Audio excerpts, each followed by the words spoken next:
In November 1943, a woman's body was pulled from a shallow river in Luton. Her face was shown on cinema screens across the town. 39 people came forward with names. Every single one was wrong. In the end, she was identified by something smaller than a postage stamp. This is the cordon.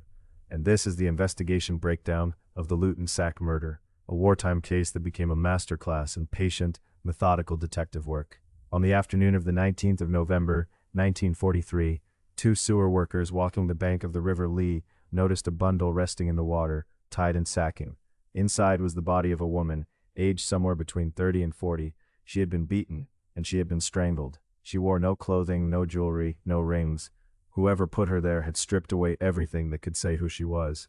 And that was the first problem. Before you can ask who killed her, you have to answer a harder question. Who was she? Wartime Britain made that question almost impossible.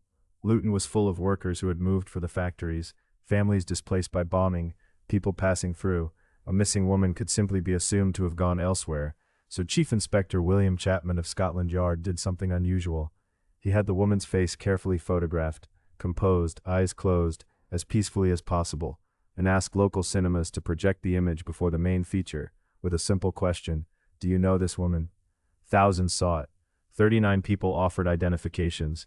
Detectives traced everyone. Everyone was alive or accounted for, or simply someone else.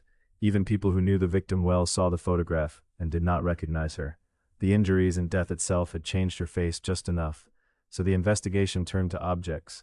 Officers began a fingertip search of rubbish tips, riverbanks and bomb sites across Luton, logging every scrap of discarded clothing. It was slow, unglamorous work, hundreds of items, week after week, and in February 1944, nearly 3 months after the body was found, it paid off. On a dump, detectives recovered a piece of a woman's coat.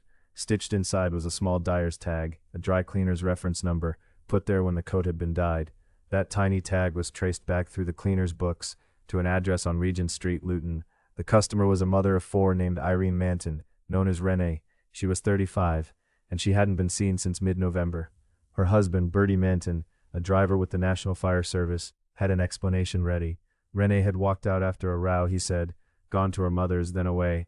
He even produced letters apparently written by Rene from London, posted after her disappearance. The children believed it. The neighbors believed it. He noticed something in those letters. The word Hampstead was spelled without the P. Hamstead. So he asked Manton, almost casually, to write a few lines of dictation including that word. Manton spelled it the same way, Hampstead, no P. The letters from the missing wife had been written by the husband, but suspicion is not proof, and the body still had to be formally tied to Rene Manton. The house had been cleaned thoroughly, wiped down, detectives believed, deliberately. Fingerprint expert Fred Cherrill spent hours going through the property and found almost nothing. Almost. In the cellar on a dusty shelf sat a used pickle jar. On it, a single fingerprint. It matched the woman from the river. Rene Manton had touched that jar in her own home. Now the nameless body had a name, and the name had led straight back to that house. Confronted, Rene Manton confessed. He said the marriage had collapsed under wartime strain, that a row in the kitchen had turned violent, and that he had struck her, then panicked. He hid her body in the cellar until dark, then wheeled her to the river on his own bicycle, wrapped in sacks. He was tried, convicted of murder, and sentenced to death, later commuted to life imprisonment. He died in prison in 1947. What stays with me about this case isn't the confession, it's the method. No witnesses, no identification, a cleaned house and forged letters, and still the case was built. From a cinema screen, a rubbish tip, a spelling mistake, and one fingerprint on a pickle jar. Rene Manton was almost erased. Careful, patient work wrote her back in. If you value investigations told with care rather than shock, subscribe to The Cordon and turn on notifications. Leave a comment if there's a forgotten British case you think deserves this treatment. Rene Manton's name was nearly lost. Let's keep saying it. Thank you for watching. Stay safe and stay curious.